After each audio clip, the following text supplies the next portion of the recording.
Üstünün örtülmeye çalışılacağı mesajı daha ilk saatlerde verilmedi mi? O nedenle 133 gündür kamuoyunun vicdanında, halkın yüreğinde mahkum olmuş,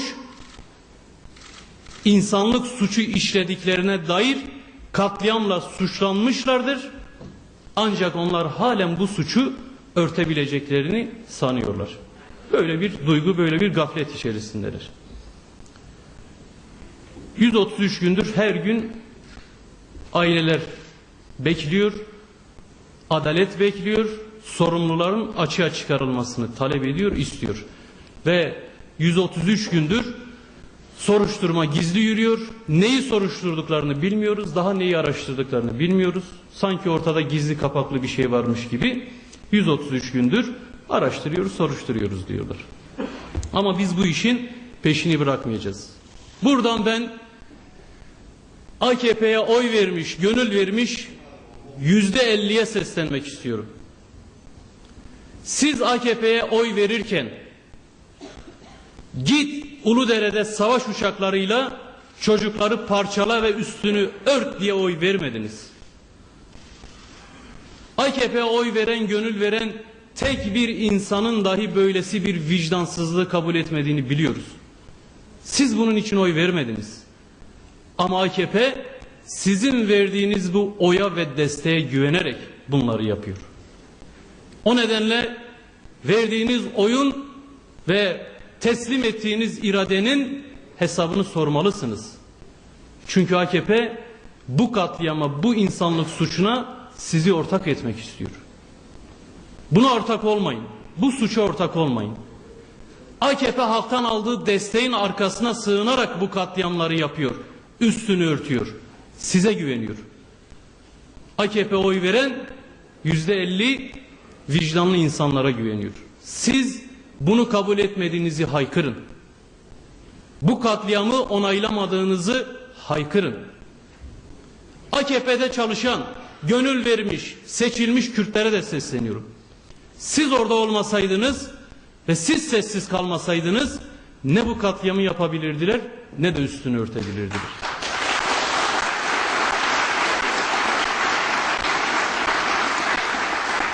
Çünkü şunu diyorlar açıkça. Biz hem Kürtlerin çocuklarını bombalarız, parçalarız hem de Kürtlerin desteğini almaya devam ederiz. Buna imkan veren sizsiniz. Aranızda vicdanıyla baş başa kaldığında ızdırap çekenler de var. Bunu da biliyorum. Vicdanınızı özgür bırakın. İsyanınızı haykırın ki siz de artık daha fazla bu suçun ortağı olmayın. Bu sıradan bir olay değildir. Munzur'da, Dicle'de, Fırat'ta kaybolmuş 34 kuzudan söz etmiyoruz. 34 çocuktan, gençten söz ediyoruz. Bu ülkenin F-16 savaş uçaklarının tarafından bombalanıp parçalanmış ve bugüne kadar hakkı hukuku sorulmamış 34 gençten söz ediyoruz. Kapattık zannedenler şunu unutmasınlar. Bu hesap sorumluları yargı önüne çıkıncaya, hak ettikleri ceza çarptırılıncaya kadar kapanmayacak bir hesaptır. Hele vicdanlarda asla ama asla onarılmayacak, onarılması imkansız bir yara açmıştır. Kaymakama orada bir saldırı oldu diye alelacele gençleri toplayıp cezaevine hızlı bir şekilde dolduran hukuk aynı köyde 34 çocuğun katillerini arama konusunda işte böylesine pervasız, böylesine lakayt davranabiliyor. Bu nedenle biz Roboski'yi asla ama asla unutmayacağız, unutturmayacağız. Hükümetin bunu iyi bilmesi, iyi anlaması lazım. Bakın, Mavi Marmara'da İsrail 9 kardeşimizi katlettiğinde hep birlikte haklı, güçlü bir tepki koyduk ortaya. Bir katliamdı, ortak tepkinin konulması gerekiyordu. Halkın vicdanında mahkum edildi ve hükümete bunun hesabının sorulması için gerekli güç ve destek verildi. Hükümet ne yaptı? Mavi Marmara'da 9 kişiyi katledenlere Kürecik'te koruma kalkanı kurdu.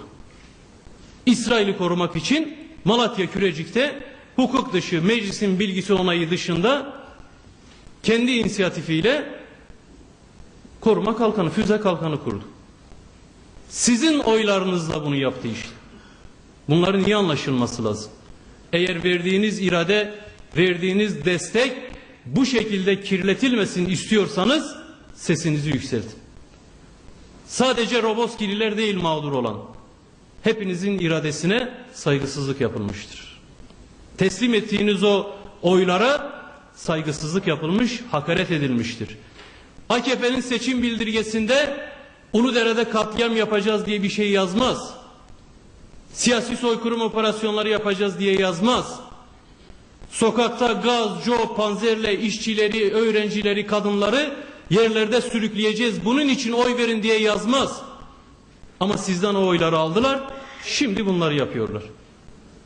Bunun hesabını siz sormazsanız, siz sesinizi yükseltmezseniz, sizin vicdanınıza güvenerek AKP bu suçları işlemeye devam edecek.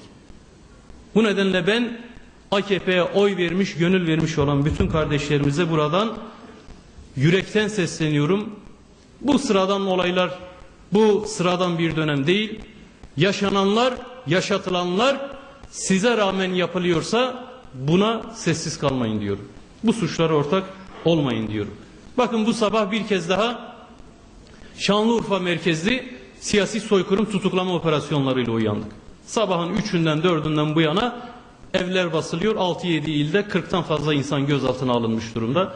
BDP Şanlıurfa İl Eş Başkanlarımız, yöneticilerimiz, sıradan halktan insanlar suçsuz, günahsız bir şekilde evleri basılıyor, gözaltına alınıyorlar. Bunlar da terör operasyonu, teröre büyük darbe olarak lanse ediliyor. Daha önce bu operasyonların nasıl planlandığını burada anlattım. Bakın, Ankara'da bakın şu kişileri alacaksınız deniyor.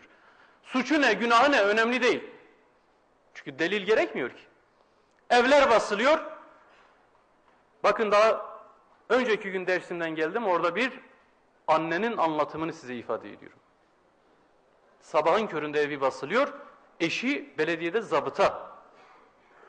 Memur. 8 Mart ve 21 Mart Nevroz kutlamalarına katılmakla suçlanıyor. Suç bu, başka soru da sorulmuyor. Ama bu kişinin evi yüzü kapalı maskeli polislerce basılıyor. Çocuklarının gözü önünde yere yatırılıyor. Kafasına postallarla basılıyor. Elleri arkadan kelepçeleniyor. Küçük çocukları bunları izliyor. Eşi bunları izliyor. Sonra bunu alıp bu şekilde tutukladıkları, gözaltına aldıkları insanları götürüp AKP'nin savcılarının önüne koyuyorlar. Yakaladık, getirdik diyorlar. AKP'nin savcıları da neredeyse AKP il yönetimi gibi hareket eden özel yetkili mahkeme ve yargıçların önüne tutuklama talebiyle çıkarılıyorlar. Bütün süreç siyasi bir şekilde işliyor. Tamamı siyasi bir şekilde. Suçlamalar hukuk dışı, ahlak dışı, vicdan dışı. Ve tam 3 yıldır 7.000 arkadaşımız bu şekilde tutuklanarak cezaevine konuldu. Bunların tamamı rehin alınmış, esir muamelesi yapılan arkadaşlarımızdır. Cezaevlerinde işkence devam ediyor. Çünkü 12 kişilik odalarda 30 kişi kalıyorlar. Nefes almak bile imkansız hücrelerde, odalarda nefes almak bile imkansız. Girişte çıplak arama yapıyorlar. İşte Şapran cezaevinden daha arkadaşlarımız dün geldiler. Kadın tutuklular zorla ister duruşmaya gitsin, ister sevk için gitsin, hastaneye gitsin, cezaevine çıkmış, geri dönmüşse zorla çıplak arama yaptırıyorlar. Adalet Bakanı'na bunu defalarca ilettik. Cezaevlerindeki işkenceleri, ihlalleri defalarca ilettik. Ama bu da cezaevi süreci de bu siyasi soykırım operasyonlarının bir parçası ve bir devamı olarak planlandığı için kimse ses çıkarmıyor. Çünkü baştan Ankara'dan başlayan operasyon cezaevlerinde bu şekilde işkenceyle devam eden bir çarkın parçasıdır. Bütün süreçler aynı şeye hizmet ediyor. Korkut, tehdit et, hem o kişiyi, hem ailesini, hem partisini, hem halkını. Herkes korksun istiyorlar. Bütün amaç bu. Suçlu mu, günahsız mı, günahlı mı? Buna bakan yok. Amaç sindirmek, korkutmak, yıldırmak. özellikle suçsuz olanlar da alınıyor ki kimse benim başıma gelmez diye düşünmesin. Özellikle hiçbir şekilde siyasi parti çalışmalarına bile katılmamış olanlar da alınıyor ki herkes o tehdidi yüreğinde hissetsin diye. Peki sonuç alıyorlar mı? Hayır.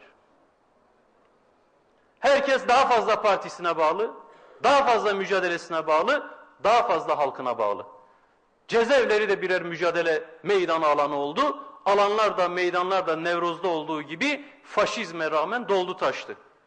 Kim kazandı, kim kaybetti? Geri dönüp baktığımızda belki 7.000 değerli arkadaşımız içeride ama faşizm bir milim ilerleyememiştir. İlerleyen özgürlük mücadelesi olmuştur. Bedelleri ağır olmuştur. Halen bugün bile tutuklamalar devam ediyor olsa da, bedelleri ödenmeye devam ediyor olsa da özgürlük yürüyüşü kazanmıştır. Bu halk kazanmıştır. Kaybeden faşizm, AKP'nin faşizmi olmuştur.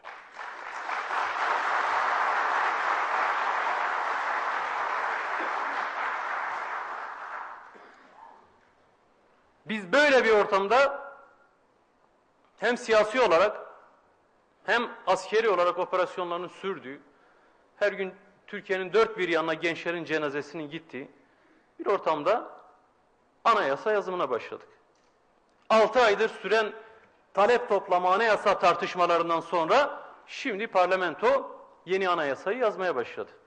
Biz başından beri çok hassas bir konunun altını çize çize ifade ediyoruz.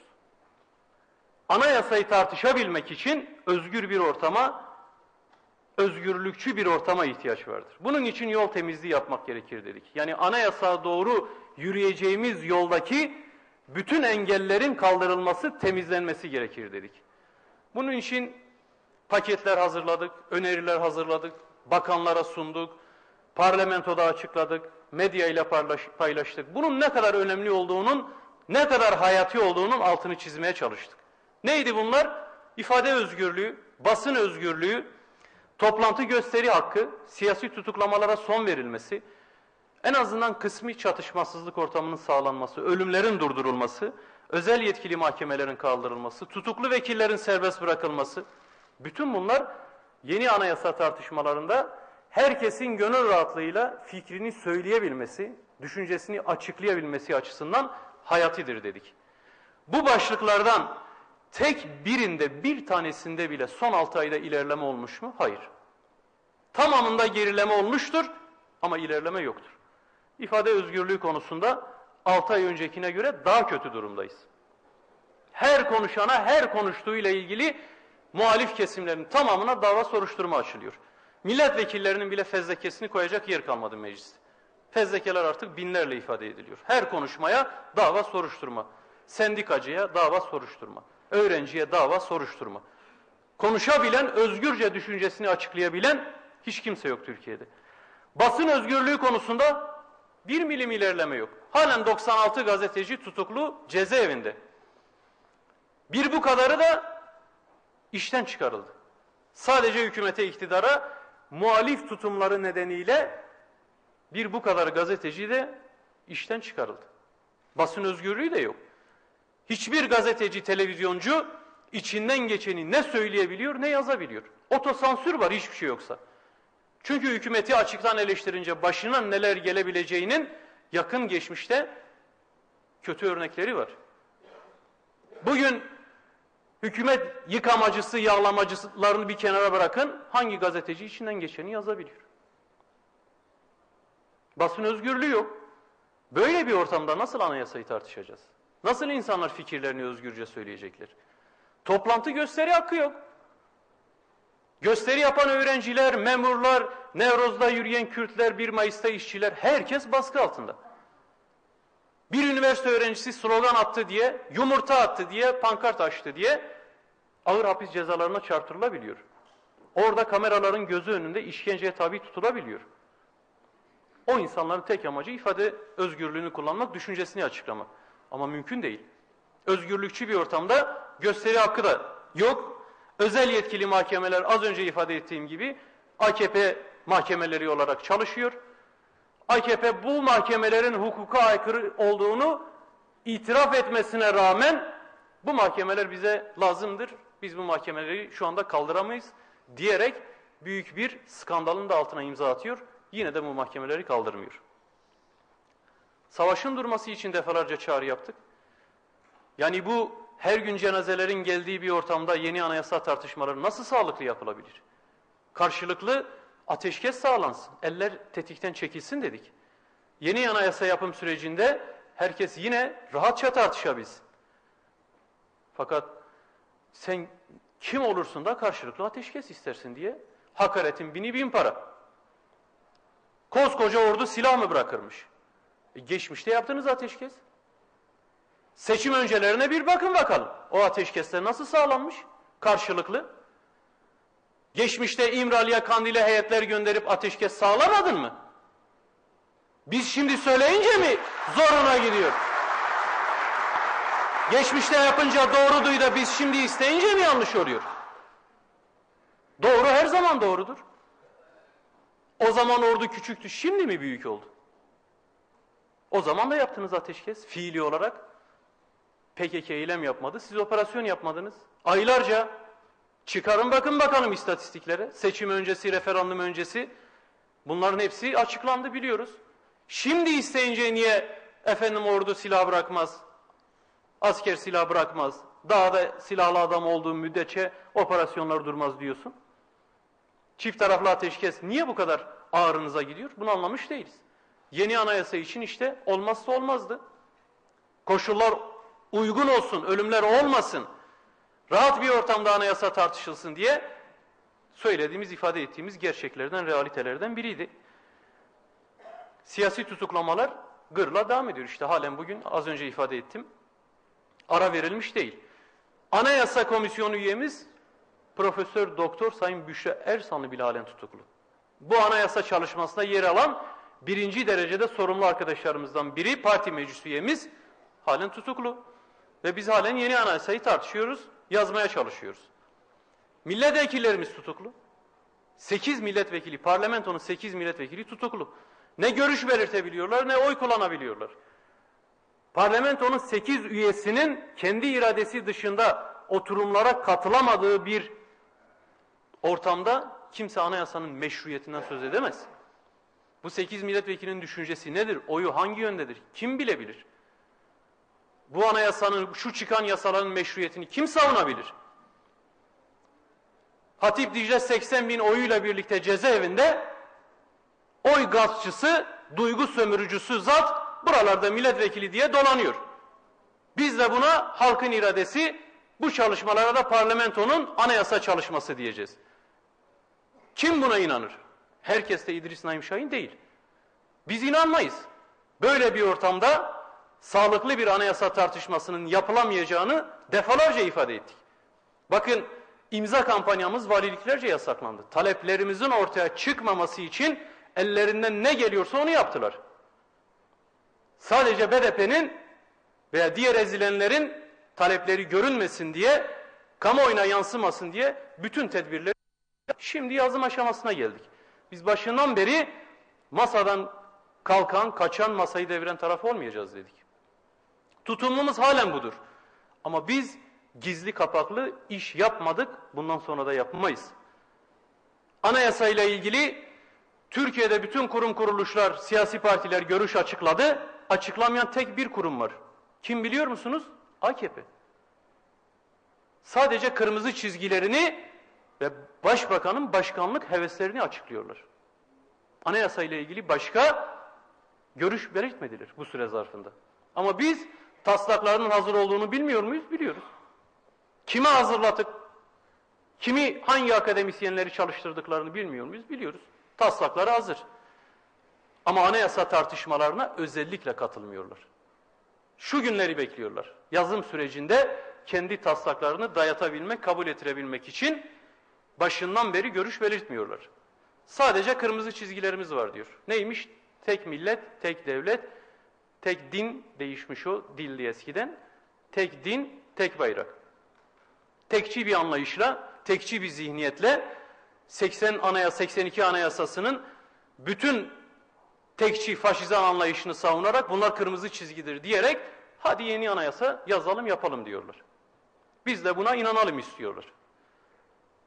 Böyle bir tekçi zihniyet bir defa hiçbir konuya özgürlükçü yaklaşabilir mi? Bir söylediğini ertesi gün inkar ediyor. Bakın daha önce özellikle parlamento kürsüsünden 2010 yanılmıyorsam bütçe kapanış konuşmasında açıkça ifade ettiği bir cümle var. Benim milletimin dili tektir, o da Türkçedir. Başbakanın kendi sözleri bunlar. Sonra meydanlara çıkıp ben hiçbir yerde tek dil demedim diyor. İftira atıyorlar diyor. Referandum seçim döneminde meydan meydan dolaşıp ben tek dil demedim dedi. Her yerde bunu bizim uydurduğumuz bir iftira olarak ifade etti. Şimdi camdan okuyor ya, tabii geçmişte neler konuşmuş, neler ifade etmiş bilmiyor, hatırlamıyor. Camda ne yazıyorsa onu okuyor. İnanarak içten konuşmuyor ki. Benim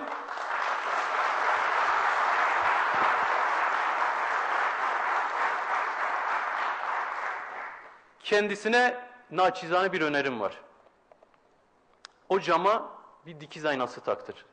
Geride ne bırakmışsın, geçmişten ne konuşmuşsun görebilmek için bir dikiz aynası taktır. Faydalı olur. Yoksa böyle bir tutarsızlık, böyle bir ciddiyetsizlik içerisinde bir başbakanın bir gün söylediğini öbür gün inkar etmesini doğal karşılayamayız. Ya hafıza kaybıdır ya açık yalan konuşmadır. Tek tek tek diye tekliye her tarafta konuştun. Bu bizim iftiramız değil. İnkar ediyorsan ya hatırlamıyorsun ya yalan konuşuyorsun. Yalan konuşmak bütün dinlerde günahtır. Bizim dinimizde de büyük günahtır. Bunu da öğrenmemişsin. Daha önce de dedim. İmam Hatip'te derslerden kaytardığın ortaya çıkıyor. Bunları öğrenememişsin. Bu nedenle değerli arkadaşlar, böyle bir ortamda nasıl bir anayasa yazılacak? Doğrusu biz kaygılıyız. Biz sivil, özgürlükçü, gerçekten yeni bir anayasa yazılması konusunda hazırlığımızı yaptık. Arkadaşlarımız orada görevlerinin başındalar. Kırmızı çizgi ise bugüne kadar kırmızı çizgi ifade etmedik. Bizim kırmızı çizgimiz evrensel standartlardır dedik. Ama şimdi yazım aşamasına geçtik. Bizim de kırmızı çizgilerimiz var elbette. Halkların farklı kimliklerini, kültürlerini kabul etmeyen, ana dilde eğitimi kabul etmeyen, statü ve yönetim hakkını kabul etmeyen, örgütlenme özgürlüğünü garanti altına almayan bir anayasa, yeni bir anayasa değildir. Bunlar da bizim kırmızı çizgimizdir. Başörtülülerin çalışma hakkını, Alevilerin, Süryanilerin, Yezidilerin inanç hakkını, çalışanların, kadınların haklarını güvence altına almayan bir anayasanın maskotu olmayız. Bunlar da bizim kırmızı çizgilerimizdir. Ve bunlar senin ortaya koyduğun gibi faşizan kırmızı çizgiler değil, demokrasinin standartlarıdır. Evrensel demokrasinin standartlarıdır. Bunun dışındaki hiçbir tartışma, hiçbir anayasa dayatması BDP'nin kabul edebileceği, bloğumuzun kabul edebileceği bir tartışma olmaz. Böyle bir sürecin de asla ama asla bir parçası olmayız. Biz bu işi bozan taraf asla olmayacağız. Bu konudaki duruşumuz, tavrımız nettir. Ama insanların aldatılmasını, kamuoyunun yanıltılmasına da izin vermeyeceğiz. Tartışmalar nedir? Ne oluyor, ne bitiyor? Halkın gözünün önünde olacak. Halk neyin ne olduğunu iyi bilecek. Bütün aşamalardan haberdar olacak. Gizli, kapaklı hiçbir şey olmadan halkın anayasasını halkın gözlerinin önünde, huzurunda yapacağız. Yapılacaksa böyle bir anayasa, biz yeni anayasa diyeceğiz. Bütün gücümüzle parlamentoda ve sokakta arkasında olacağız. Yok eğer 82 anayasasını allayıp pullayıp AKP'nin hassasiyetlerini ve hazretlerinin başkanlık heveslerini gideren bir anayasayı yeni anayasa diye bize yuturmaya çalışacaklarsa bunu da halka şikayet edeceğiz. Bunun da parçası, figüranı olmayacağız. Şu ana kadar yeni anayasa meselesinde hiçbir parti arasında ve partiler arasında uzlaşma olmadığını bilmek lazım. Yazım sürecinin başındayız. Şu partiyle şu parti arasında şu maddelerde, şu bölümlerde uzlaşma var şeklindeki tartışmalar tümüyle yanlıştır. Bizimle hükümet arasında da Kürt sorunu konulu veya başka konulu hiçbir diyalog ve müzakere süreci de yoktur. Bütün kesimlerin net olarak bilmesi lazım. Bu tür bilgiler de yanlıştır. Eğer olsa bunları açıklamaktan da gocunmayız. Ama hiçbir diyalog, hiçbir ilişki, müzakereye dayalı karşılıklı hiçbir görüşmemiz yoktur. Bunlar net anlaşılırsa siyasi sürecin doğru okunması sağlanabilir. Aksi takdirde birileri kafa karıştırmak için ve sıfatı bakan olanlar özellikle BDP ile görüşmelerimiz sürüyor diyor. Hangi BDP ile biz de bilmiyoruz. Eş başkanlar, milletvekilleri, parti meclisi, MYK'nın haberi yok. Yanlış BDP ile görüşüyor olmayasınız. Bizim böyle bu tür görüşmelerimiz yok. Ama sanki varmış görüntüsü uyandırarak buradan siyasi bir manevra alanı kazanmak istiyorlar. Ben buradan bir kez daha net açıklıyorum. Biz diyaloğa, müzakereye karşı değiliz. Ancak böylesine ilkesiz bir tutum, partimize yönelik her gün operasyon, tutuklama, hakaret, tehditin bin para olduğu bir ortamda BDP ile müzakere, diyalog varmış görüntüsünü de asla kabul etmiyoruz. Olacaksa ilkeli, ahlaklı, siyasi tutarlılık çerçevesinde çözüme dönük bir diyalog ve müzakere olmalıdır. Bu gerçekleştiğinde de biz herhalde halkımızdan bunu saklamayacağız. Bu nedenle yeni anayasa süreciyle ilgili olarak da yazın sürecinin başında bir kez daha yol temizliği ile ilgili hassasiyeti belirtmek istiyoruz. Eğer yeni anayasa istiyorsak ve Türkiye toplumunun önemli bir kısmı yeni anayasa konusunda hemfikirse bu yol temizliği meselesini daha fazla gündeme getirmeliyiz. Aydınlar, yazarlar, gazeteciler, demokratlar, liberaller, İslamcılar bu yol temizliği olmadan yeni anayasayı yapmamızın imkansız olduğunu görmeniz lazım. Bu kadar vehamet içerisinde yeni anayasa her şeyi kurtaracakmış gibi düşünmemelisiniz. Biraz reform yapılır, biraz anayasa yapılır. Biraz anayasa yapılır, biraz reform yapılır. Böyle böyle birbirini destekleyerek bir süreç işletilmezse yeni anayasa gelir bütün dertler biter şeklindeki anlayış kesinlikle sizi yanıltmış olacaktır.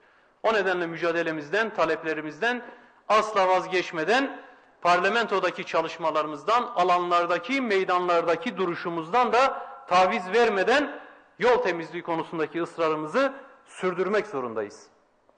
Siyasi açıdan, kültürel açıdan, sosyal açıdan, ekonomik açıdan.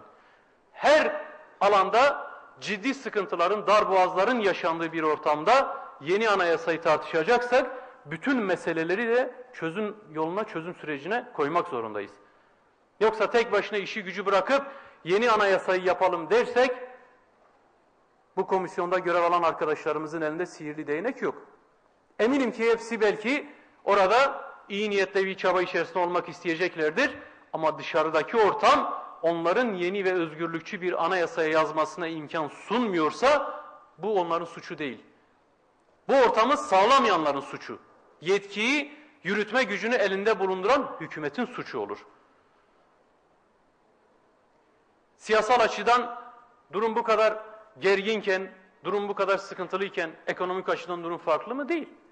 CNP'nin açıkladığı Türkiye'nin kredi notunun durağına geçtiğine dair bilgiyi biliyorsunuz. Her ne kadar başbakan onları afaroz ettiyse de sanırım tavşan dağa küstü, dağın haberi yok ama CNP gibi ciddi bir kuruluş Türkiye'deki ekonomik verilerin artık alarm verdiğini ifade ediyor.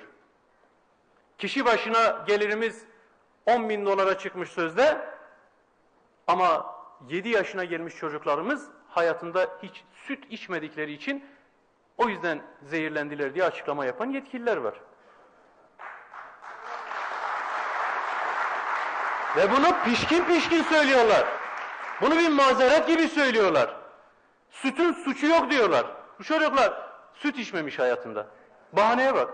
Zaten sütün suçu yok. Suç sizde. Süt günahsız. Siz suçlusunuz.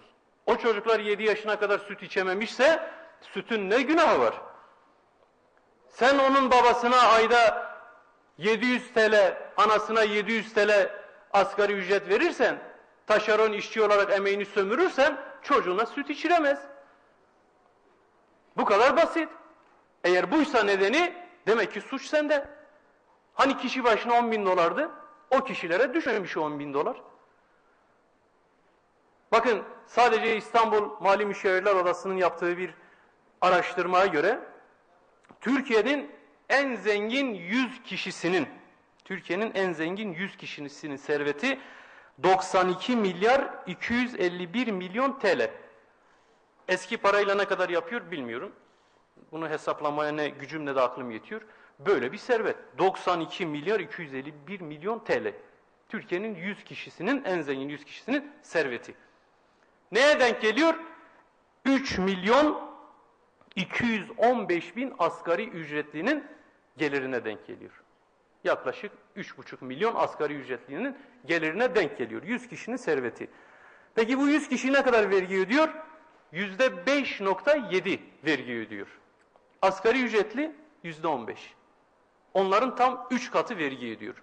Ayda 700 TL maaş veriyorsunuz, %15 vergi alıyorsunuz. O 100 kişiye Türkiye'nin servetinin neredeyse tamamını vermişsiniz, onlardan aldığınız gelir vergisi %5,7. Nasıl süt içsin o çocuklar? Şimdi bu sütleri satmak için bir de biliyorsunuz Bakanlar Kurulu kararında yazıyor. Arz fazlası dönemlerde arz fazlası yani üretim fazlası sütü tüketebilmek için diyor bu kararı aldık. Çocukların süte ihtiyacı olduğundan falan değil.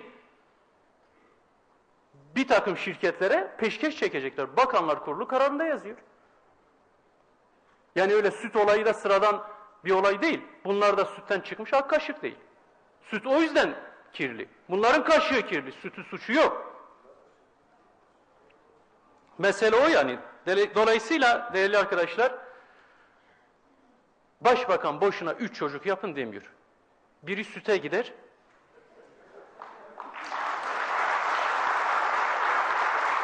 biri tutuklanır cezaevine konulur, biri de size kalırsa kalır. O yüzden 3 çocuk mantıklı geliyor. Durum bu kadar vahimken Başbakanın söylemi herhalde daha anlaşılır oluyor. Şimdi değerli arkadaşlar, aynı sorun ve sıkıntılar çalışma yaşamının, iş alanının da problemidir. Bakın taşeron işçiler 700 TL'ye asgari ücretle, hatta çoğu zaman bunun altında ücretle günlük 15 saat çalışan işçiler var bu ülkede. Sosyal güvenlikten yoksun, iş güvenliğinden yoksun, her gün iş katliamları, iş cinayetleriyle karşı karşıya kalıp evine ekmek götürme derdinde olan milyonlar var bu ülkede. İş kazaları ve iş cinayetleriyle, iş kazası demeyelim, bunlar açık iş cinayetidir artık, ilgili rakamlar var. Bakın, geçen yıl 598 işçi iş cinayetine kurban gitmiş. 598. 4923 işçi yaralanmış. AKP döneminin toplam rakamını veriyorum. 10.297 işçi yaşamını yitirmiş iş cinayetlerinde. 10.000. Bir ilçe, bir kasaba kadar insan iş cinayetlerinde, iş kazalarında yaşamını yitirmiş. Avrupa'da birinci bu konuda, dünyada 3. sırada Türkiye. İş cinayetleri konusunda. Ve bu konuda neredeyse her grup toplantısında dile getiriyoruz. Her grup toplantısında bir iş cinayetiyle ilgili haber üzerine bu sorunu, bu sıkıntıyı dile getiriyoruz. Ama hükümetin bu konuyla ilgili tedbir alma yerine sermayeyi güvenceye alma, sermayeyi daha sağlıklı bir ortamda Türkiye'ye gelebilmesi için güvence verme yasaları çıkarıyor. 2B yasası da işte bu kentsel dönüşüm yasası da tümüyle sermayeyi koruyan yasalardır. Ama iş güvenliği yasası çıkarılmıyor. Parlamentoda bekliyor olmasına rağmen iş güvenliği ile ilgili tedbirler alınmıyor. Bu sorun, bu sıkıntılar bu ülkenin gerçeğidir. Her gün her birimizin yaşadığı gerçeklerdir. Bu gerçekleri bir kenara bırakıp hiçbir şey yokmuş gibi pembe bir tablo çizmeye çalışırsak biz de halkı aldatmış oluruz. Durum budur.